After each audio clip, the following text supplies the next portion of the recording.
আসসালামু আলাইকুম, welcome back to my YouTube channel Sara switch home. Sara switch home থেকে আমি সারা আমার নতুন আরেকটা ভিডিওতে আপনাদেরকে স্বাগতম জানাচ্ছি। আশা করছি আপনারা সকলে ভালো আছেন।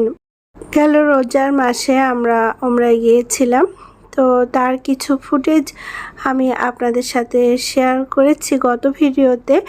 আর কয়েকটা 2-3টা পর্বে আমি উমরার ভিডিওটা শেষ করতে পারবো। তো আজকের ভিডিওতে আমি আপনাদের সাথে শেয়ার করব মদিনায় আমরা কিছু জায়গা ঘুরতে গিয়েছিলাম, মানে জিয়ারতে গিয়েছিলাম।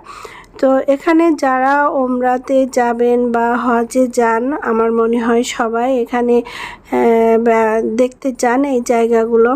আমাদের যে মোয়াল্লেম সাহেব ছিলেন, তো ওনারাই সব জায়গায় নিয়ে যান সাথে করে ওনাদের দায়িত্বে।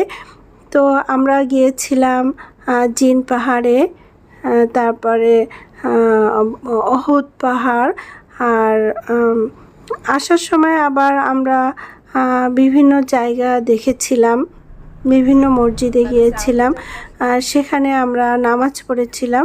তো সেই জায়গাগুলো আপনাদের সাথে একটু শেয়ার করব। আপনারা যারা যাবেন তারা হয়তো এই ভিডিওটা দেখলে কিছুটা আন্দাজ করতে পারবেন। আমি ছোট ছোট কিছু ফুটেজ নিয়েছিলাম, কেননা এই সময় ফুটেজ নেওয়াটা আসলে ইচ্ছে হয় না, ক্যামেরা বের করতে ইচ্ছাও করে না।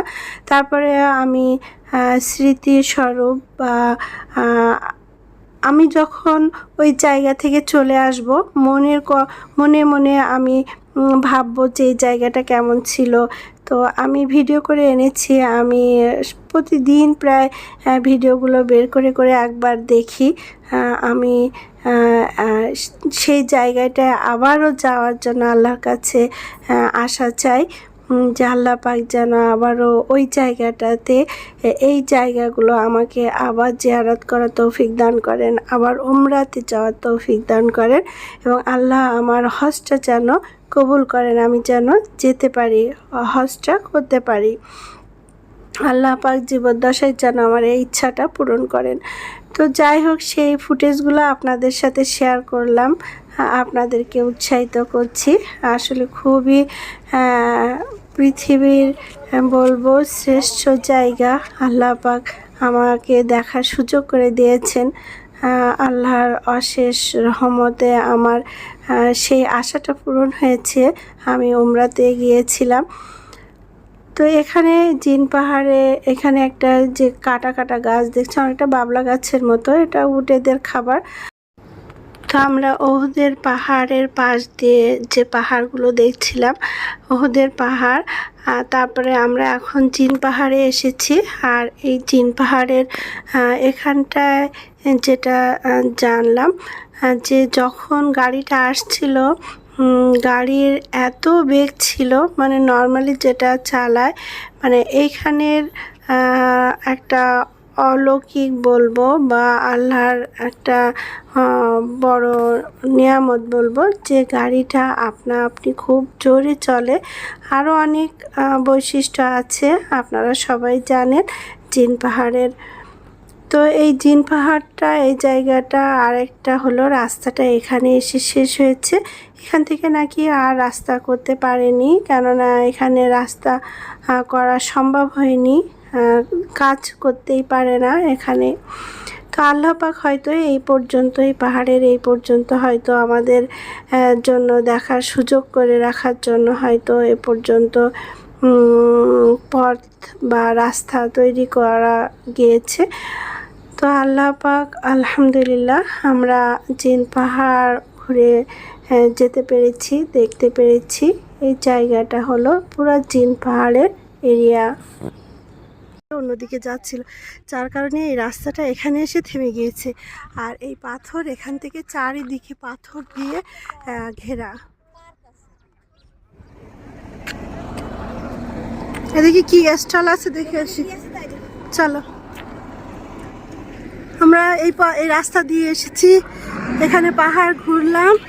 এখন ওখানে কিছু ছোট ছোট স্টল আছে, সেই স্টলগুলো দেখবো আমরা। চলুন ভিতরে কি আছে দেখে আছে, আর স্টলগুলো আমরা এখন ঘুরে দেখব। এটা হচ্ছে জিন পাহাড়ের ছোট ছোট স্টল। তো এখানে জায়নামাজ আছে, শার্ট প্যান্ট বোরকা।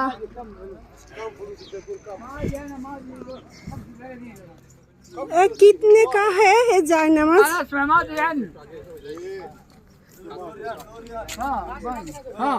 कितना है? 10 रियाल 10।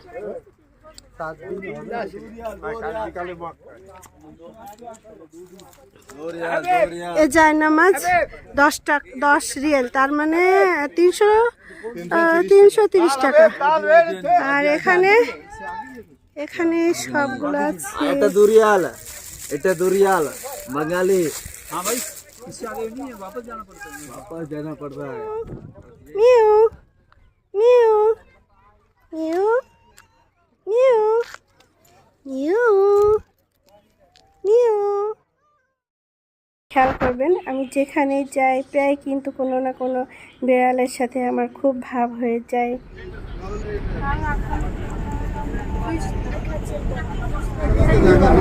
এই পাহাড়গুলো, আর ওই পাশে যে পাহাড়টা দেখা যাচ্ছে ওই পাহাড়টা একটু বেশি ব্রাইট লাগছে। হয় পাহাড়ের কালারটা ওরকম, নাহলে হয়তো ওখানে সূর্যের আলোটা বেশি লাগছে। মদিনার বিভিন্ন স্টলে এইসব খেজুর চকলেট আপনারা দেখতে পাবেন। এটা হলো 3 ফল।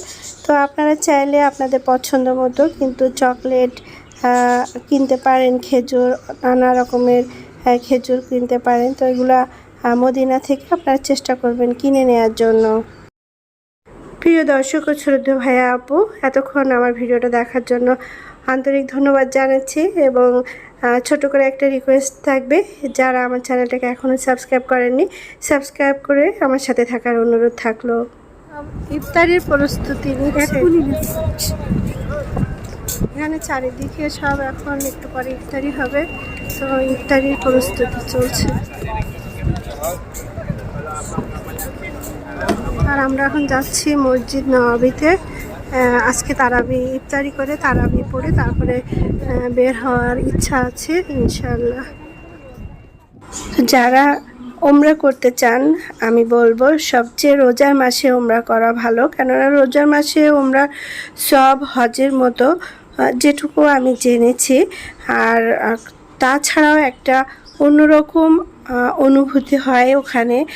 জানি না রোজার সময় ছাড়া অন্য সময় কেমন হয়, তবে রোজার সময় যে সবাই একসাথে ইফতারি করা, সারাদিন সেখানে ইবাদত করা, তারপরে একসাথে বসে লাখো মানুষের সাথে, লাখো বলবো না, কোটি মানুষের সাথে, এবার তো আমরা কোটি মানুষের সাথে ইফতারি করেছি, তারাবি নামাজ পড়েছি, মোনাজাত করেছি। তো এটার একটা কি বলবো, এটার একটা ফিল আলাদা। তারপরে সবাই একসাথে ফজরের নামাজে গিয়েছি, তাহাজ্জুদ নামাজের পড়েছি। তো সব মিলে একটা অন্যরকম অনুভূতি রোজার মাসে।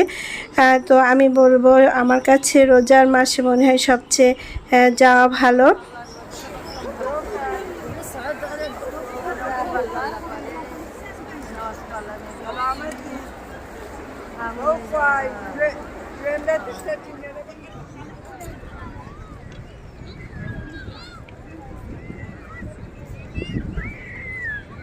আমরা এখন রাতে তারাবি নামাজ পড়ে বের হয়েছি। কি সুন্দর জান্নাত, কত সুন্দর।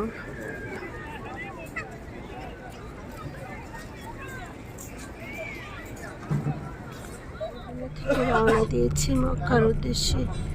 খুব ভোর, এখন প্রায় 6টা বাজে, আমরা রওনা হয়েছি কাবার উদ্দেশ্যে উমরা করা। আমরা মদিনা ছেড়ে যাচ্ছি আমার নবী রাসূল আল্লাহর হাবিব প্রিয় নবী হযরত মুহাম্মদ সাল্লাল্লাহু আলাইহি ওয়াসাল্লাম থেকে আমরা বিদায় নিচ্ছি। মদিনা থেকে আমরা বিদায় নিচ্ছি, মক্কা যাচ্ছি কাবার উদ্দেশ্যে উমরা করার জন্য। মদিনা থেকে মক্কা যাওয়ার পথে মধ্যে মসজিদে থেকে সবাই এহরাম বেঁধে নিতে হয়। তো এখান থেকে আমরা এহরাম বেঁধে নিয়েছিলাম। তারপরে আমরা ওখান থেকে আবার রওনা হয়েছিলাম মক্কার উদ্দেশ্যে।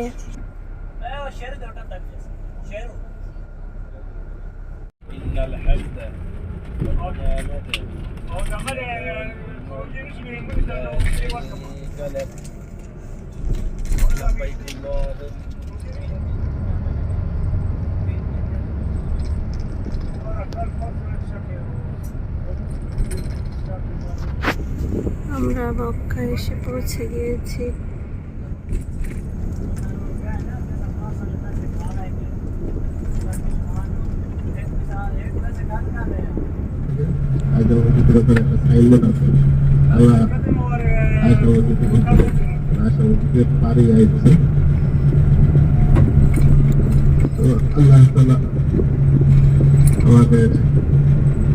আমাদের আশা ওদেরকে আশাতে পৌঁছবে। আলহামদুলিল্লাহ, আমি আপনাদের নিয়ম করে জানাই, যারা ওখানে নিয়ে পারেন অনেকে এখানে নামাজ পড়ে আমাদের এদের সময় না থাকলে